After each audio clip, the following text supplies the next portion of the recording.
tongue is crying. Talong na may toyo. Batang hindi kumakain ng talong o ng vegetables. No. Nga. No. Very good. Iwasan ng kartehan dahil vegetables is healthy. Right? Masarap naman, right? So, sarap.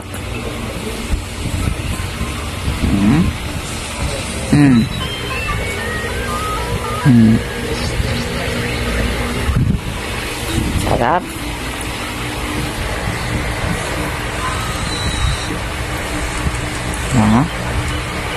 Pag nakain mo na, makikita mo nang masarap siya.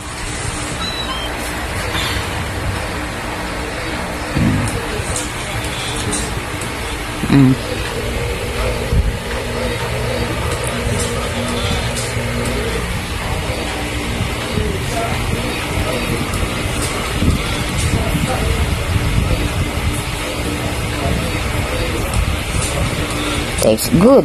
Lalaki na to. Magiging big boy na to. Pag umuwi to ulit sa Bicol, sabay na sila ni Kuya Biboy mag-iit ng mga vegetables.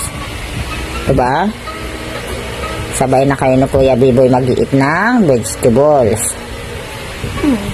Diba? Very good.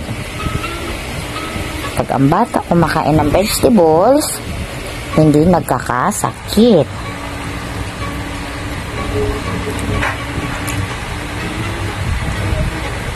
Wow.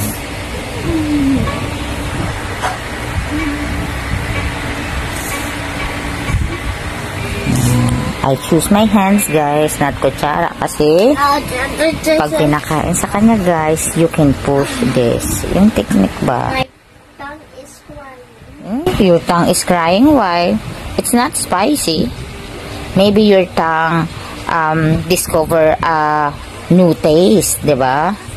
It's a new taste for your tongue, but it's delicious, right? Even though it's a new taste, it's delicious. Diba? Now, you can add to your vegetables, to the food that you eat, to the vegetables that you eat is talong. It's eggplant. You tell the teacher when you go back to school, I already eat eggplant. It's delicious. Okay? Eggplant is delicious. Stop drinking water. Why? I just drink so many water so I cannot. So my tongue is not spicy. It's not spicy. There's no spicy sa cook ni Mommy. I know it's for you. No spicy here.